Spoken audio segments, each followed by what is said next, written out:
جان یہ لگ رہا ہے کہ کافی ایک اندر ٹوٹ پھوٹ ہے، کہیں نہ کہیں یہ چھپ نہیں سکے گا کہ رجیم چینج کیسے ہوا، کس کا کیا کردار تھا۔ اب وہ کہہ رہے ہیں کہ مطلب ان لوگوں کے بارے میں جن کو سینے سے لگایا گیا نون لیگ میں، جن کے لیے کمپین ہوئی، مریم نواز صاحبہ کمپین کرتی رہیں منحرف اراکین کے لیے، ان کے بارے میں وہ کہہ رہے ہیں کہ یہ تو چاپلوس ہے، ان کو نہیں رکھنا چاہیے تھا، ایک عمران خان کے ساتھ رہتے، عمران خان کے خلاف بیان دینے پر شرمندہ بھی ہیں۔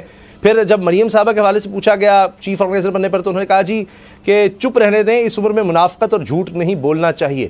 تو کہیں لگتا ہے کہ کافی زیادہ گڑبڑ ہو چکی ہے نون لیگ کے اندر۔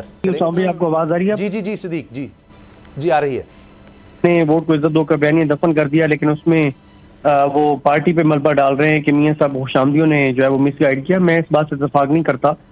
یہ سارا میاں نواز شریف کو پتہ تھا کہ وہ کیا کر رہے ہیں، کیوں کر رہے ہیں، اور میاں نواز شریف نے جب ووٹ کو عزت دو کے بیانیے کو دفن کیا اور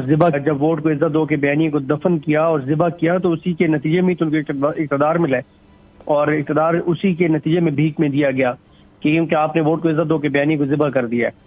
تو یہ ایسا نہیں ہے کہ میاں صاحب کو کسی نے بیوقوف بنا لیا یا میاں صاحب اتنے بچے ہیں کہ ان کو پتہ نہیں تھا۔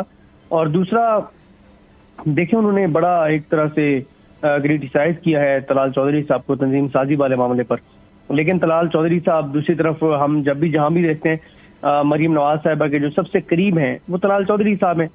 جب اسلام آباد ہائی کورٹ بھی آتی تھی تو ان کے ساتھ والی چیئر پہ جو شخصیت موجود ہوتی تھی وہ طلال چودھری صاحب ہوتے تھے۔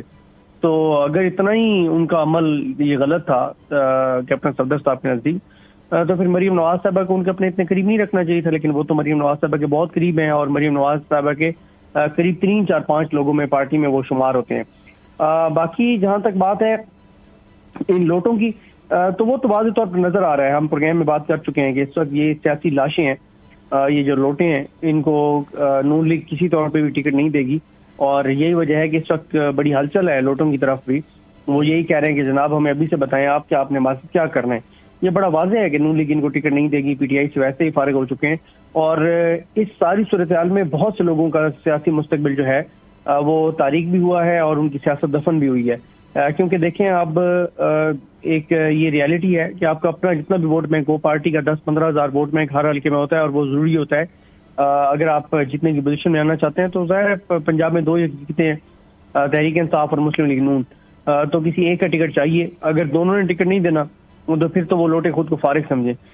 تو یہ تو انہوں نے دبنگ باتیں، اچھی باتیں کبھی کبھی کر جاتے ہیں، لیکن مسئلہ یہ ہے کہ پھر ان کو ڈانٹ بھی پڑ جاتی ہے، ان کو بیانات دینے سے روک بھی دیا جاتا ہے۔ تو دیکھتے ہیں اب اس کے بعد ان کے ساتھ کیا ہوتا ہے۔